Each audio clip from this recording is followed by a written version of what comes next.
Hey everybody, Simon here, Projects in the Barn, and welcome to another episode. And today we're going to do something a little bit different because I've got a slight issue with my Porsche Boxster. So to give you a little bit of background, the other day I was actually at work, working a night shift, and the wife phoned me and said my car's making a horrible buzzing noise coming from the front of the car. And it had been lashing down with rain for literally 2 days. And so this was about sort of 10:30 at night. And so I managed to get away from work, come home in the pitch black on my driveway at home, because I was in a different car. And there was a really, really loud buzzing noise coming from the front of the car, behind the dash, somewhere around the fuel filler cap. And it would not turn off. The car wouldn't lock, wouldn't unlock, literally wouldn't do anything, wouldn't start. So down in the footwell on the driver's side, there's a lever to open the front bonnet, or the frunk, if you're American in particular, or the rear boot, or the rear trunk. There's 2 levers down there, which I'll show you in a minute. And when you lock the car, there's an actuator, I believe, that puts a metal pin across, which locks those 2 levers so you can't open them from within the car. When you unlock the car, I believe the actuator activates, removes that metal pin, so you can then move the levers up and down to open up the front bonnet and the boot area. And that was stuck on, so I couldn't open up the front boot to get to the battery, or open up the rear boot either. So I managed, so down in the footwell on the driver's side, in the UK car, the driver's side is right-hand drive. Down in our footwell down there is where our fuse panel is. And if you take the fuse panel away from the carpeted area, you can see where the bonnet release cable travels through. And I was able to pull on that cable while my wife Jo pulled the front of the bonnet, and we just managed to get it popped open, which is why it's still in the popped open position now. And the noise was horrendous. So anyway, on disconnecting the battery, that stopped the whirring noise, but the alarm started going off. So I touched the battery terminals again, and put the cable back on. The alarm went off, took it off again, the alarm stayed off. So that's how I had to leave it, because I had to go back to work. So we're fast forwarding now a couple of days, and I've come down to have a look at it. I didn't have time to diagnose it. I just literally went back to it a couple of days later. I put the earth lead back on the battery, no buzzing noise, no nothing. I managed to start the car, left the bonnet open. I managed to start the car and I drove it down here. So I've come down here now to see what's going on. And I think I've already found out what the problem is, but I'll show you what I'm talking about. Let's go over to the car. So this is my Porsche Boxster 986 1999 2.5, and you can see the bonnet still popped open. And the problem is there was a horrible, really, really loud whining noise coming from here. And when you open the car,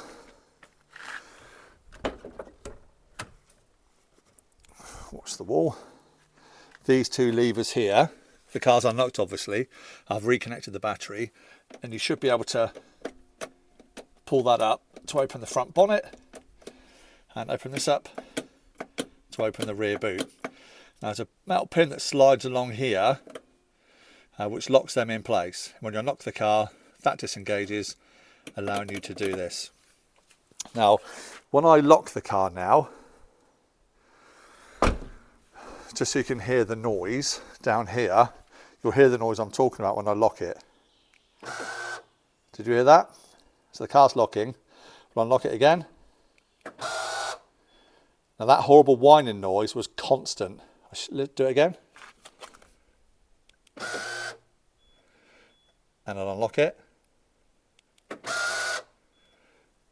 So I guess there's some kind of motor actuator in there.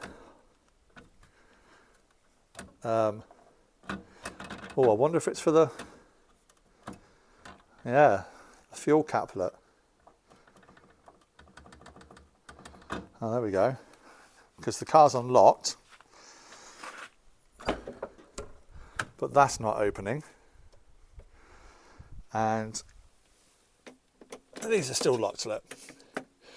So the control module for all the alarm, windows and everything else is underneath that seat. So as it was raining, I thought, let's have a look under that seat. It's a real problem with these, or a common issue, not a problem, but it's a common issue. If I can get past all the grass and the weeds, and I'll take you in down here. We'll try and put some light on the situation. Down here, see, it's absolutely soaking wet. I mean, proper saturated. And underneath here is the central lock-in alarm ECU. So I think therein lays my problem. So my mission today, I'm not going to activate the roof because I don't know if it'll have a negative impact on the roof. The windows work. So what I thought I would do today is, let's turn that light out. Yeah, so what I want to do is get that seat out, remove that ECU, hoover up all the horrible moisture, dampness that's in there. I'm expecting to find a big puddle. And we'll take the ECU home and we'll dry it out and clean it and see if that fixes my problem. So, ordinarily, if I was inside the barn, I'd lift the roof up to the service position. But I'm not, it's outside, so I don't want to take the risk. So I will disconnect the battery again, because my seat is manual forwards and backwards, although it's electric on some other parts, but to actually move the seat forwards and backwards is manual. So I need to disconnect any electronics that are underneath the seat as well, get that out of the way so we can get access to it. But let's say as we're outside, I'm going to leave the roof in place just in case, but I'll disconnect the battery. So yeah, what we'll do is we'll pop the bonnet.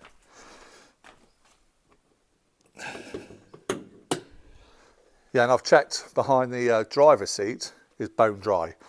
It's only on the passenger side. So I expect the alarm to go off.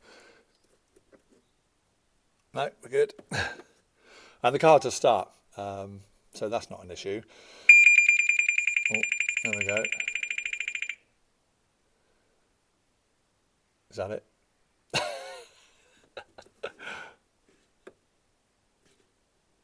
Yeah.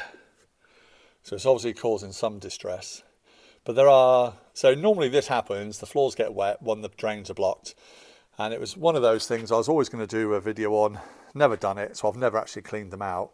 But I've got a drain down in here, a drain down in there. Then there's two behind the roof, underneath the rear clamshell part, one either side. But you need to put the roof in the service position, which I've not done yet. But yeah, first thing I'm going to do is just to get that ECU out of the way so we can get it dried. So yeah, battery disconnected. I'll just drop the bonnet back down again. We'll remove the ECU and then we can sort out, it doesn't matter then, I can come back to the roof and clear out all the drains and stuff like that, as long as I've got the electronics out of the way so we can see what's going on. Hopefully solve my problem. So I'll get the camera set up, we'll get the seat out and I'll show you where the ECU is. So we'll do that now. Right, so the back of the car, we've got, we can see in there, just two fixings. They're multi-point. There's one here, one on the opposite side. And I've got a 3/8 multi-point bit on my socket, which fits. So we're just going to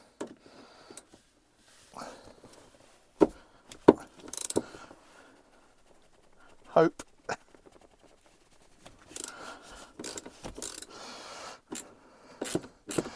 right, that works.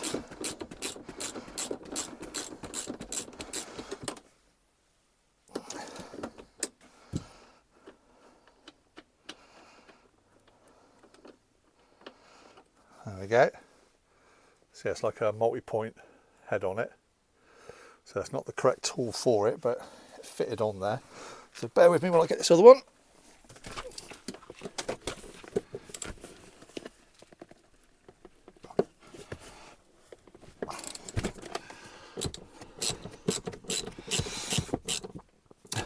strange, the rest of the car is actually bone dry.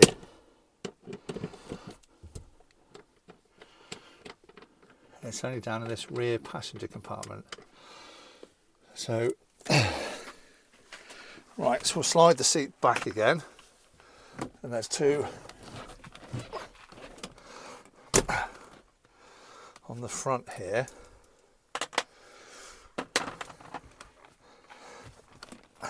There's just a couple of covers I need to pop off out the way. Well, there's a bonus. 4p. Another cover on that side.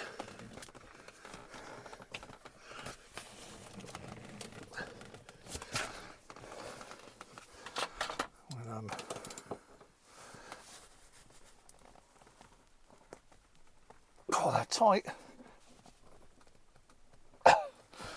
Oh, blimey. I don't know if that's the best angle for me to film, so I might have to just sort of put my bum in the camera, so I'll pause it a minute while I get those two bolts out. Right, so let's reposition the camera so you might be able to see. Some of the view's not great. Right, so I've done all the bolts, so we can now, that's the seat free from the runners. And there's one electrical plug socket underneath here, which we just need to remove.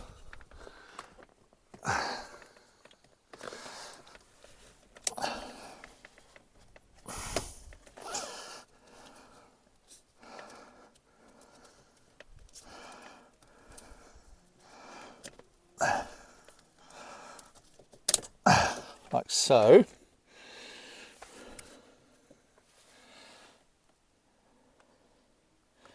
Yeah, to be fair, looking in here where the control unit is, we're looking all right. Let's get the seat out of the way. Let's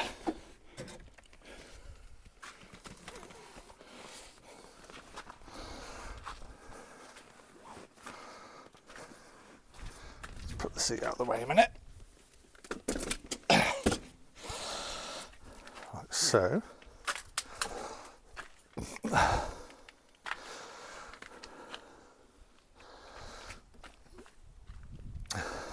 Right, if I take you in, I think we might have got away with it. I think it might just be the actuator for the fuel flap. I don't know. Look at that, more money. So another £1 2p. Thank you. Makes my car even more the cheapest in the United Kingdom.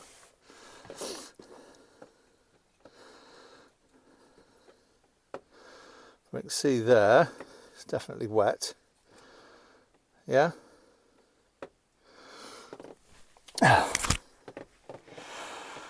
Certainly not as bad as some I've seen. Little pull there, but it looks like the actual control unit might have survived it. Maybe the earthing point.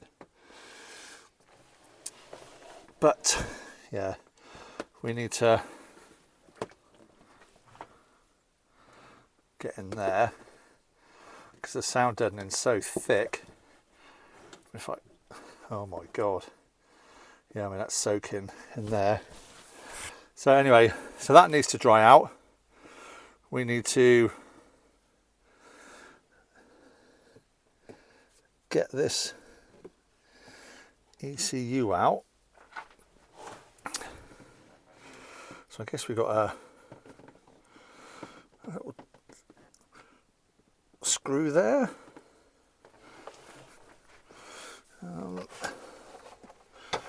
Let's see if I've got anything in my little toolbox here. That will do it. Bear with me, guys. Just want to put a little flat blade on there a minute. Yeah, well, hopefully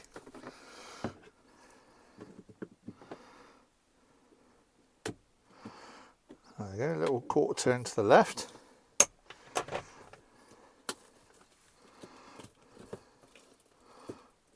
Oh no, there's some more in there. Look, oh, it's pouring out. Aha. Okay, oh, look at all that come out of it. So we haven't avoided the water.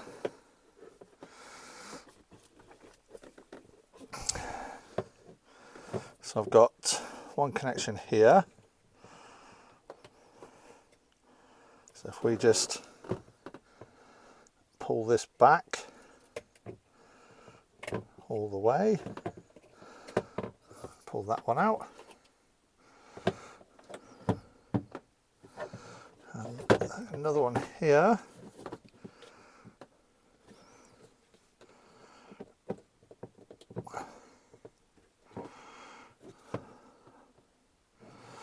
Might need both hands for that. Let me have a look. Try and get a little bit of, so I can see what we need. Can't see from it. I'm getting blind in my old age. Oh, I think that needs to pull away. Yeah, I need two hands for that, so bear with me guys, I'll just whip that one out. Yeah, so basically we just need to pull left and right. There's no sort of real clips holding it in place. Just change hands to my right hand. There we go. That's that one just pulled out. It's just these two tangs, left and right. There we have it. You can see it's wet. Yeah. So that is what we're going to take away and dry out. Ooh. So, we'll close up the car, reconnect the battery, so the windows go up. Let's take this inside the barn a minute. I might be able to do it down here actually. See how wet it is now. Right. Yeah, now we'll take it up the house and do it. Yeah, so when I'm at the house, we'll start again. So I'll see you in a bit. Right, so we are, oh, my light's still on. Let's turn my light off. Right, so we are up at the house. And as you can see, it's starting to get dark out. And I think we're already sort of 20 minutes into the video. So instead of doing one of my massive long videos, I think now probably an appropriate time to stop. So yeah, we've got the ECU out. I've boarded up the house. We're going to open the case up, which I promise you I've not done as yet. We can open the case up, see what's inside, and hopefully we can just give it a dry out, a bit of a clean. So I think what we'll do while we're waiting, I think I'll put the ECU up in the airing cupboard or somewhere just to see if it can dry out overnight, and then we can come back to it tomorrow and I can sort of finish off the next stage of the video. Otherwise it'll probably go on and on and on. So yeah, what I'm hoping to do is to open up the casing of the ECU, see what the circuit board's like inside, and see if we can clean it up with like isopropyl, if that's the right word, isopropyl, isopropylene, I think isopropyl alcohol rub. Apparently you go on the forums and they say it's got to be at least 99.3%. I've bought some stuff today in preparation which is 99.9%, which is again an even better product to use. So I have bought that. So I'm hoping, whether it's ever been cleaned before, I don't know. So we'll open that, we'll give it a clean, dry it all out thoroughly, put it back in the car and test it just to make sure everything works. But I'm probably sure the way that noise is by the fuel filler flap, that is probably an actuator gone there. But whether that's linked to the front boot and the rear boot, I don't know. I don't know if it's all off the same actuator, a different cable. Yeah, I don't know. But either way, there is a way to get into, I can remove those two levers for the front boot, rear boot, take it away from the sill there and disengage the metal rod. But I don't want to do that. I want to see if I can get it all working. So if this does it and makes everything work, In terms of the front and rear boots, happy days. If it doesn't do the front fuel filler cap, that might be an actuator. I might have to swap that out. So yeah, we'll look more into it. But I think that'll be a good time to call it on this particular video here. We'll pick it up on the next one and we'll post in a few days with the results, and keeping everything crossed that we can get that sorted out. Because it'd be nice to get that all sorted. Because although I can still drive it and everything, I don't want to have the risk of the alarms going off or for it getting any worse and the windows don't work and I can't get out, So best to find the problem or fix the problem now I've found out. So there is an issue. But to be fair, I've had the car 6 months now, believe it or not. And that is, I think, the first issue I've had since I've had the car. And I say that was literally just down to the weather. Now, luckily I do have a hardtop which I can put on, but I'm hoping out for a few more weeks of decent weather before I have to put it away. But yeah, we'll see. It's been weird. I've had to swap sort of car insurances around. I'm rambling on, but if I had to take the insurance off of the Porsche to put it onto the new Jag, so I can drive it to try and get that sorted out for the MOT, which is in next week in a few days, probably by the time this video comes out. And then when the T5 Transporter goes, if anyone wants to buy a T5 Transporter, give me a shout. When that goes, the insurance will then go from the T5 Transporter back onto the Porsche, so I can still use it. Otherwise it's just a waste. And it'll cost me more to cancel an insurance policy than it does just to let it run out. It's mad the way they work it. But that's what we're going to do. So for now, for me, Simon, projects in the barn. There's plenty more to come, as you can see. We've got the XKR, we've got the Jaguar XF, we've got the Porsche, the T5 Transporter's going. I've got my red Volkswagen Type 25 that I am going to be doing some work on, and the white Type 25 high top camper down the barn that I'm going to be restoring all through this autumn, winter, ready for sale for next spring, and the motorhome behind me. So plenty still to come. So I'll see you next time on Projects in the Barn. If you enjoyed this video or any of the other videos that I do, please feel free to hit the subscribe button. It costs you nothing, but it really helps the channel out. Please leave a comment below. I do answer to every single one. Give us a thumbs up, like, share it with friends and family and like-minded individuals. And we'll see you on the next one on Projects in the Barn. Plus, I must say a big thank you. I had my first ever super thanks last week. For one of my videos on the Jaguar XKR. So I hope you're watching this. I've never had a super thanks before. I never really knew what it was. It is one that was activated when I hit the 1,000 subscriber mark, I think. And yeah, it's a way of subscribers, people that watch the video, that can say thank you and show their appreciation by leaving a monetary donation. And it gave the option, I think, of like 5, 10, 20 pounds, whatever. And this chap kindly, I say chap, I don't know if it's a man or a woman, they kindly donated £20. So thank you so much indeed. Again, totally unexpected, but very much appreciated. And anything like that I've got, which is that's the third one I've had now, a couple of Amazon vouchers and then a super thanks, all gets put back into the channel and onto the cars that I'm doing. So thank you very much. If I can say it, please excuse me if you are offended, but it's an unusual username. It was Scroty McScrotebottom. And then I think it's 5986 was his username, which my children found hilarious and amused me as well. So if you're watching this video, thank you so much indeed. It really is much appreciated. And that really is it from me now. So thank you so much. I'll see you next time on the next video. Bye for now, everybody, from me and all the cars we got going here. See you next time round. Bye.